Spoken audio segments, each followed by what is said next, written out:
पाप से तार दे, पापियों को पाप से तार दे। बोल श्री भागवत महापुराण की जय, धर्म की जय हो, धर्म का नाश हो। सभी लोग अपने अपने स्थान पे बैठ जाएं और भगवान की सुंदर कथा श्रवण करें।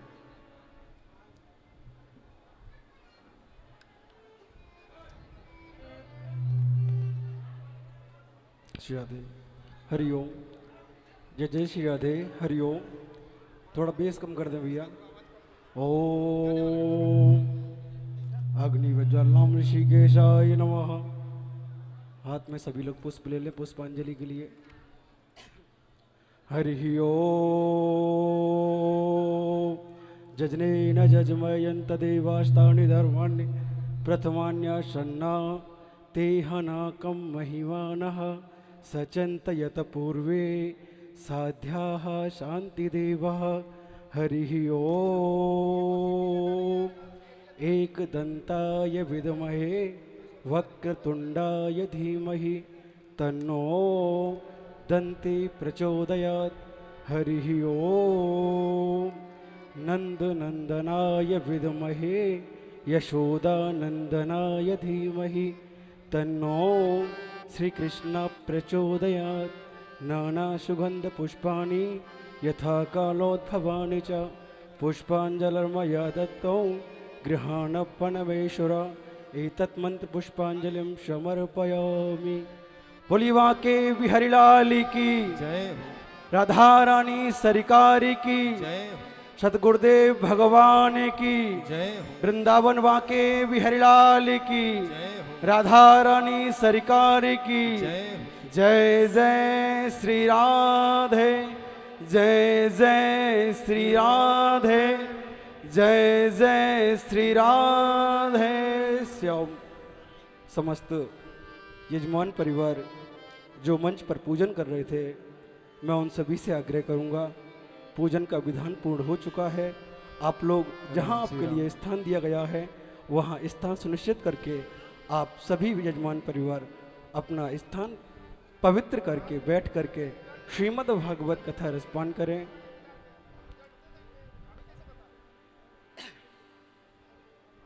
प्यारे बंधुओं, बड़ा ही हमारे लिए सौभाग्य का विषय है। सौभाग्य तो है ये प्यारे, गौरव का भी विषय है, क्योंकि ना जाने इस कथा के लिए किन किन परिस्थितियों से निकल करके हम इस श्रीमद् भागवत कथा को रसपान करवाते हैं। कहा जाता है भाग्य उदय न बहुजन्म समर्जिते। जब कहीं हमारे जीवन के हजारों पुण्य कर्म उदय होते हैं, तब कहीं जाकर के हमें श्रीमद् भागवत कथा रसपान करने को प्राप्त होती है। और आप तो प्यारे सौभाग्यशाली के साथ साथ बड़े ही सौभाग्यशाली हो कि आज आपको अपने ही गांव में, अपने ही नगर में श्रीमद् भागवत कथा रसपान करने को प्राप्त हो रही है। प्रिय बंधुओं, दो प्रकार की गंगाएं होती हैं। कौन कौन सी? एक भागीरथी गंगा और एक जो कि आपके गांव में 7 दिन के लिए निरंतर बहने के लिए आई है। आपने देखा होगा इन दोनों में तो अंतर है, इन दोनों में अंतर तो है। एक गंगा तो वो है जहां आपको स्वयं चल करके जाना पड़ता है, और तो और आपको नाना प्रकार से कितनी सारी व्यवस्थाओं के साथ जाना पड़ता है।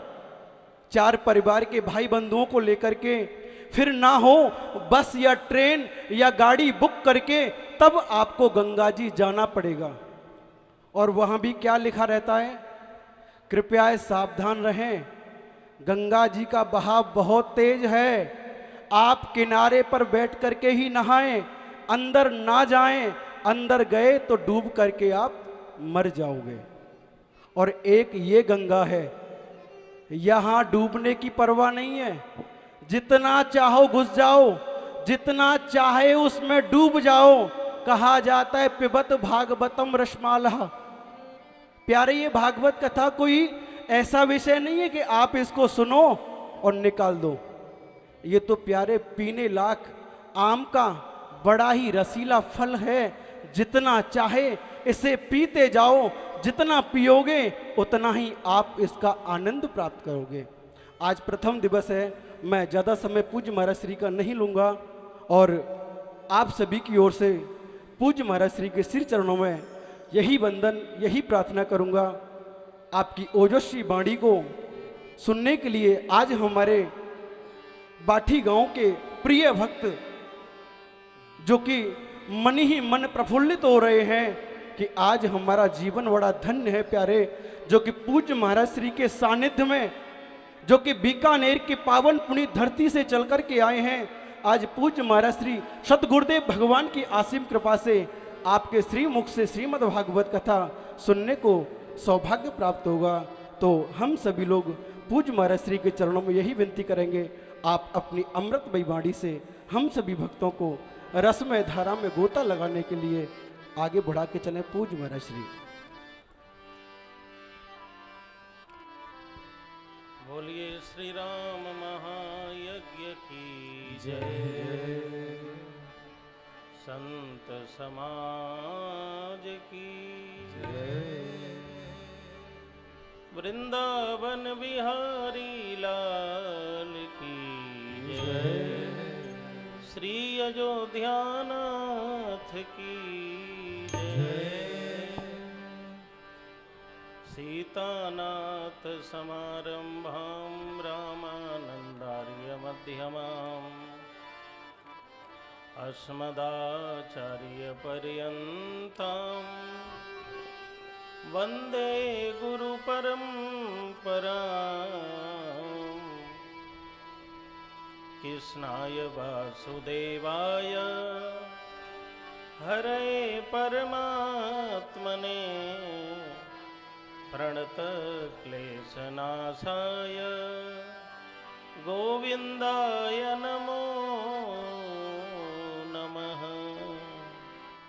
श्री राम जय राम जय जय राम,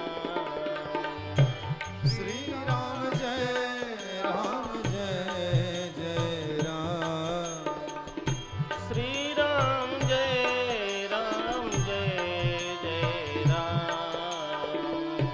श्री राम जय राम जय जय राम, जय सिया राम जय जय सिया राम, जय सिया राम जय जय सिया राम, मुरली मनोहर राधे श्याम, मुरली मनोहर राधे श्याम, भक्तों के रखवाले राम, भक्तों के रखवाले राम, श्री राम जय जय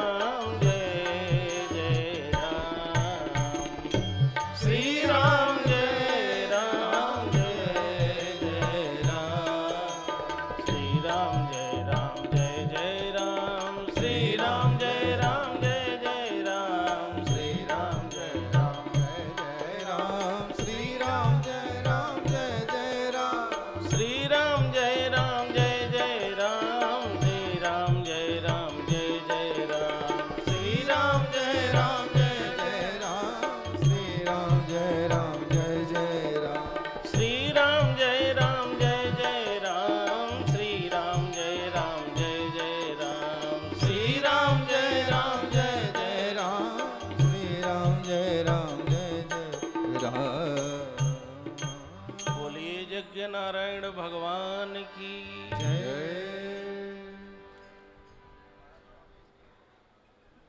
परम पूज्य परम श्रद्धेय महंत श्री श्यामदास जी महाराज, बीकानेर से पधारे महंत श्री रामदास जी महाराज, महामंडलेश्वर श्री सरजूदास जी महाराज, श्री शत्रुघ्न दास जी महाराज, श्रोता दीर्घा में विराजमान आप सभी शुद्ध श्रोता बंधुओं, श्रद्धामयी माताओं बहनों, आज से लेकर के 16 तारीख तक हम लोग श्री राम महायज्ञ श्रीमद् भागवत महापुराण और रासलीला के माध्यम से अपने समय का सदुपयोग करेंगे। ये रिकॉर्डिंग वाले जो भैया लोग हैं, 1 से 2 लोग रहें और इतने लोग आप खड़े होंगे और आपस में बात करेंगे तो कथा में व्यवधान होगा। और किसी भी हालत में व्यासपीठ के पीछे अपना, व्यासपीठ के सामने अपना पीठ न करें और 1 से 2 लोग रहें, बाकी लोग हट जाएं। यहाँ अभ्यास मत करिए, जिनको आता हो रहें, बाकी लोग हट जाएं। वार्ता बिल्कुल न करें, बात मत करिए। आइए हम सभी लोग भागवत महापुराण की कथा के तरफ चलें। आज प्रातःकाल जो कलश की यात्रा हो रही थी, भागवत जी की शोभा यात्रा हो रही थी, उसे देख के बड़ा आनंद आया। गांव है लेकिन लोगों का भाव तो बहुत बड़ा है। घर घर दरवाजे दरवाजे पर लोगों ने जल पिलाया, पुष्प की वृष्टि की, लोगों ने बड़ा स्वागत सत्कार किया। अच्छा जरा विचार करिए, जिस घड़े को लेके, कलश को लेके हम लोग चल रहे थे माताओं बहनों, वो कलश तो मिट्टी का था ना? बोलो ना, अरे बोलिए कि सब मौनी बाबा बैठे हैं। सोने चांदी हीरे का तो नहीं था ना? 40-50 रुपए का कलश रहा होगा, लेकिन आप लोग सिर पे लेके चल रहे थे। क्यों? विचार किया कभी कि आखिर इस मिट्टी में, मिट्टी के घड़े में ऐसा क्या है कि सब लोग सिर पे लेके चल रहे हैं? वो घड़ा पहले मिट्टी था, उसे कुदाल से काटा गया, पानी डाल के गूंथा गया। मन नहीं माना तो कुम्हार के चाक पर चक्कर कटवाया गया। उसे भी मन नहीं भरा तो घड़ा भरा बनाया गया और घड़े को उस मिट्टी के घड़े को धूप में सुखाया गया। उसे भी लोगों का मन नहीं भरा तो ले जा करके आग में डाल करके जला दिया, पका दिया। बताओ, कुदाल से काटा गया, मिट्टी में पानी डाला गया, सुखाया गया, फिर आग में डाला गया। क्या उस घड़े को परेशान नहीं किया लोगों ने? बोलो ना। लेकिन जब उसमें पानी डाला गया तो उस घड़े ने पानी को शीतल करके कहा, ले जाओ लोगों पियो। तुमने हमारे ऊपर कुदाल चलाए, कुम्हार के चाक पर चक्कर कटवाया, आग में डाला, लेकिन हम तुम्हें शीतल पानी देंगे। लोगों की उपेक्षा और तिरस्कार सहने के बाद भी लोगों के कल्याण के लिए यदि आप खड़े होते हैं तो आप घड़े के समान हो जाते हैं। घड़े का मुंह छोटा है, पेट बड़ा है, बोलो कम लेकिन रखो, ज्ञान अधिक हो लेकिन बोलना कम हो तो समझो आप घड़े हो, कलश हो। घड़े का मुंह छोटा है और पेट बड़ा है। पेट भरने के लिए धीरे धीरे कमाओ, धीरे धीरे अर्जित करो। ऐसा न हो कि एक साथ बहुत ज़्यादा पाने के चक्कर में कुछ अधर्म हो जाए, कुछ गलत हो जाए। पेट तो भर जाएगा लेकिन काम गलत हो जाएगा। घड़े ने अपना पेट भरा है लेकिन धीरे धीरे आप भी जो काम करें जरा धीरे धीरे करें। एक ही दिन सारी तपस्या, सारा पुण्य, सारी परिक्रमा, सारा काम एक ही दिन कर लेंगे तो थक जाएंगे, गड़बड़ हो जाएगा। मिट्टी के घड़े ने तपस्या की, लोगों ने उसे परेशान किया, लेकिन उसने किसी को परेशान नहीं किया और उसने समाज को शीतल शीतल जल दिया। आपको भी लोग परेशान कर रहे हैं, तंग कर रहे हैं, कष्ट दे रहे हैं, तो आप किसी को कष्ट मत देना, लोगों को सुख देना। बस आप कलश जैसे हो जाओगे और जब कलश बन जाओगे तो लोग आपको सिर पर धारण करेंगे, आपकी पूजा होगी। इन्हीं मान्यताओं और संदर्भों को लेकर के हम लोग प्रथम दिवस कलश शोभा यात्रा करते हैं। भागवत जी तो श्री कृष्ण के वांगमयावतार हैं, शब्दावतार हैं। इनको भी लोगों ने सिर पर रखा और शोभा यात्रा पूरी हुई। अब आइए हम लोग भागवत कथा का आरंभ करते हैं। जब हम लोग भागवत सुनाते हैं तो सबसे पहले भागवत की महिमा बताते हैं। क्योंकि जब तक भागवत की महिमा नहीं जानेंगे तब तक उस वस्तु में श्रद्धा नहीं होगी। भागवत महात्म्य में 3 कथाओं का वर्णन किया गया महिमा बताने के लिए। पहली कथा यह है कि राजा परीक्षित जब गंगा जी के तट पर कथा सुनने के लिए बैठे, जैसे आप लोग बैठे हैं वैसे राजा परीक्षित जब बैठे तो देवता लोग अमृत का कलश लेकर के आ गए और कहा, परीक्षित जो तुम कथामृत पीने जा रहे हो इसकी जगह तुम स्वर्ग का अमृत पी लो और जो कथा सुनने जा रहे हो वो कथा हमें सुनने दो। जो आप करने जा रहे हैं वो देवता भी करना चाहते हैं। आप लोग कथा सुनने के लिए बैठे हैं तो देवता भी कथा सुनने के लिए आए और स्वर्ग का अमृत लेकर के आए, फ्री फोकट में ना आए। अमृत पी लो, अमृत ले लो और हम लोगों को कथा सुनने दो। हट जाओ, पंडाल खाली करो, जगह खाली करो, हम लोग कथा सुनेंगे, हमारी अमृत ले लो। अमृत कोई साधारण वस्तु नहीं है। इसी अमृत के लिए भगवान के 4 अवतार हुए हैं। भगवान अजित के रूप में आगे खड़े होकर के मंथन कर रहे थे। फिर मंदराचल धंसता जा रहा था तो भगवान कच्छप बन के आए थे। फिर भगवान मोहिनी, फिर भगवान धन्वंतरी बन करके अमृत लेके आए थे और फिर भगवान इसी अमृत के लिए मोहिनी बन करके आए थे। तो जिस अमृत के लिए भगवान के 4 अवतार हुए वो अमृत कोई साधारण नहीं है। इसी अमृत के लिए देवासुर संग्राम हो चुका है। जो पी लेता है अमर हो जाता है। इसी अमृत का कुंभ 4 जगह रख दिया गया तो आज भी कुंभ के मेले लगते हैं।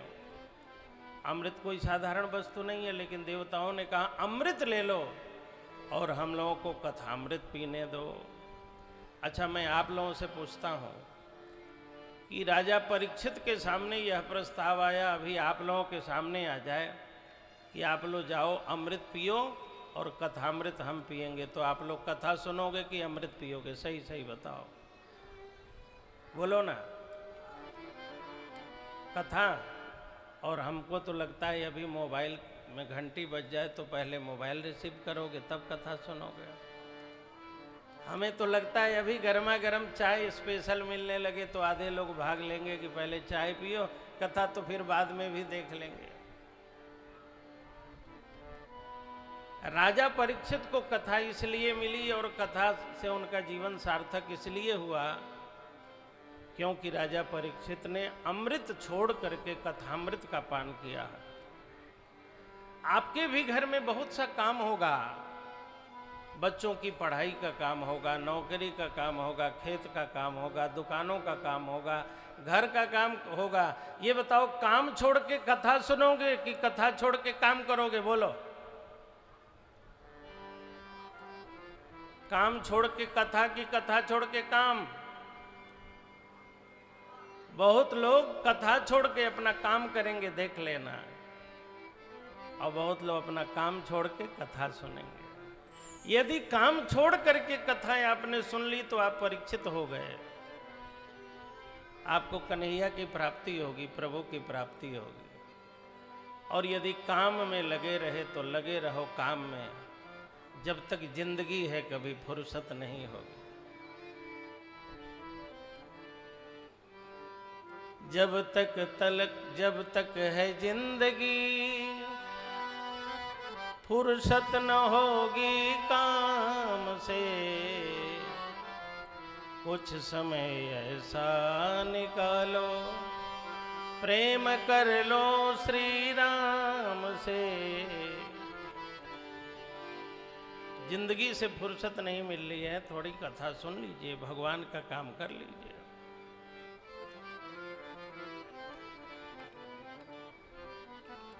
परीक्षित जी से जब देवताओं ने कहा कि अमृत पी लो तो परीक्षित पीने को तैयार हो गए, क्योंकि परीक्षित वो राजा हैं जिन्होंने रोटी और सब्जी के लिए महात्मा के गले में सांप डाला था।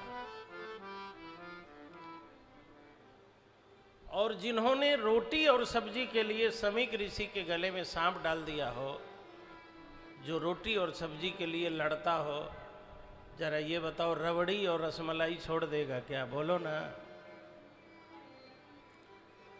राजा परीक्षित वो राजा हैं जिन्होंने रोटी और सब्जी के लिए, भोजन के लिए महात्मा के गले में सांप डाल दिया था। आज उन्हीं परीक्षित जी के सामने अमृत की प्राप्ति हुई। परीक्षित जी तो पीने जा रहे थे, लेकिन सुखदेव जी महाराज वहीं खड़े थे। सुखदेव जी ने हाथ पकड़ लिया और कहा, हे परीक्षित, पहले कथामृत क्या है और स्वर्ग का अमृत क्या है, इसका अंतर समझ लो, फिर जो तुम्हें पीना होगा पी लेना। गुरु का काम जो है वो सुखदेव जी ने किया। और देखो, जीवन में गुरु बहुत जरूरी है। दुनिया के सभी धर्मों ने भगवान को नहीं माना, लेकिन गुरु को सबने माना। अरे सिखों ने तो अपने मंदिर का नाम ही रख दिया गुरुद्वारा। गुरु क्या है? दरवाजा है। यदि गुरु जी मिल गए तो समझो भगवान का दरवाजा मिल गया। और खैर, ब्रजवासियों के लिए क्या कहना है, आपको तो भगवान मिले हुए हैं। लेकिन एक बात ध्यान रखिएगा कि गुरु की जरूरत है, और गुरु का काम थोपना नहीं होता है, गुरु का काम मार्गदर्शन होता है। और सुखदेव जी महाराज ने कहा, क्व सुधा क्व कथा लोके क्व काचः क्व मणिर्महान् ब्रह्मरातो विचार्यैवं तदा देवांजहासः। सुखदेव जी ने राजा परीक्षित का हाथ पकड़ लिया और कहा, परीक्षित, भगवान की कथा मणि है और स्वर्ग का अमृत कांच है। सुखदेव जी महाराज ही ये बात कह सकते हैं, कोई संत ही ये बात कह सकता है। जगत के लिए अमृत से बड़ा श्रेष्ठ क्या हो सकता है? लेकिन संत के लिए, साधक के लिए भगवान की कथा से बड़ी कुछ भी नहीं है। एक लंपट के लिए, नशेड़ी के लिए शराब और नशा बड़ी चीज हो सकती है, लेकिन साधक के लिए भगवान की भक्ति सबसे बड़ी चीज है, भगवान की कथा सबसे बड़ी चीज है। सुखदेव जी ने कहा, परीक्षित, भगवान की कथा मणि के समान है और स्वर्ग का अमृत कांच के समान है। कांच मतलब शीशा, दर्पण। दर्पण की बहुत बड़ी जरूरत होती है। यदि दर्पण न होता तो आप अपने आप को जान ही नहीं पाते कि आप काले हो कि गोरे हो। भगवान ने हमारी आंखों में सब सुविधा दी है, लेकिन अपने आप को देखने की सुविधा नहीं है। हम अपनी आंखों से दूसरे को देख सकते हैं, अपने आप को नहीं देख सकते। ये दर्पण न होता तो आप कैसे देख पाते कि आप काले हो कि गोरे हो। सभी लोग अपने अपने घरों में दर्पण रखते हैं, शीशा रखते हैं। माताएं तो 24 घंटे में 40 बार शीशा के सामने ही से गुजरती हैं, और पुरुष लोग भी कम नहीं हैं, 10-5 बार वो भी शीशा के सामने पड़ के अपने आप को देख ही लेते हैं। लेकिन शीशा मूल्यवान कब तक है? जब तक टूटा नहीं है तभी तक मूल्यवान है। टूटा शीशा 2 कौड़ी का हो गया। लेकिन मणि टूटने के बाद भी बर्बाद नहीं होती, मणि का मूल्य होता है। तो भगवान की कथा न समझ में आवे, ठीक से समझ में न आवे, श्रद्धा न हो, भावना न हो, पवित्रता न हो, शरीर शुद्ध न हो, तब भी कथा सुनना मणि के समान है। सुखदेव जी कहते हैं भगवान की कथा मणि है। सुखदेव जी ने जिस कथा को मणि कहा है, बाटी गांव वालों, आप उसी मणि को बटोरने के लिए इकट्ठे हुए हो। आप मणि बटोरने के लिए इकट्ठा हुए हैं। आप लोग जो काम करने जा रहे हैं वो सामान्य काम नहीं है। सुखदेव जी महाराज के द्वारा प्रतिपादित और जिस कथा को मणि कहा गया है, उस कथा को आप बटोरने जा रहे हैं। सुखदेव जी ने देवताओं को भगा दिया।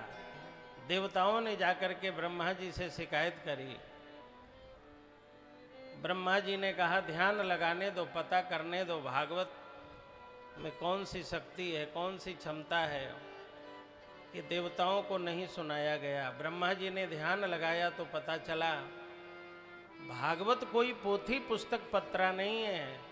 भागवत तो भगवान श्री कृष्ण की भांगमयी मूर्ति है, शब्दावतार है, और भगवान पर केवल भक्तों का अधिकार है, भोग करने वाले देवताओं का अधिकार नहीं है।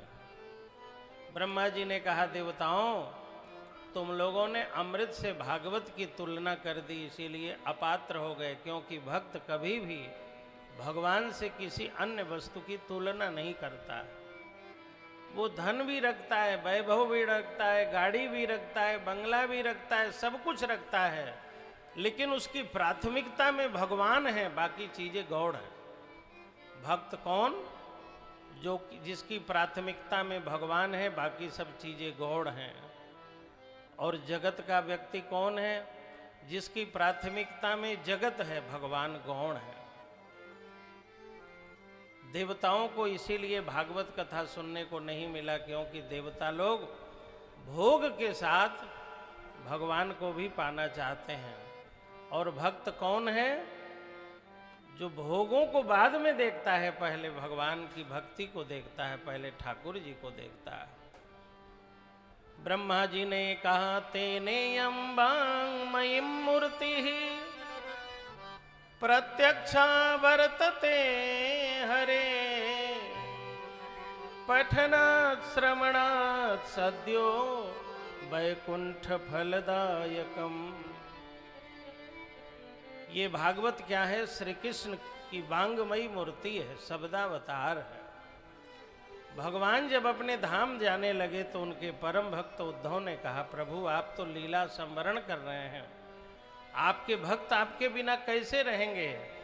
तो भगवान ने कहा, भक्त मेरे बिना नहीं रहते तो मैं भी भक्तों के बिना नहीं रहता हूँ। यदि वो मेरे बिना नहीं रह सकते तो मैं भी उनके बिना नहीं रह सकता। अब नए कलेवर में आ रहा हूँ, नए रूप रंग में आ रहा हूँ। भक्तों ने कहा कि हम सबके कल्याण के लिए अब आप किस रूप में रहेंगे? तो भगवान ने कहा, अब मैं भागवत महापुराण के रूप में रहूँगा। और तब से भागवत महापुराण के रूप में भगवान विराजमान है। ब्रह्मा जी ने कहा, देवताओं तुम लोगों ने भगवान की तुलना अमृत से कर दी। अमृत का प्रादुर्भाव समुद्र मंथन से निकला है।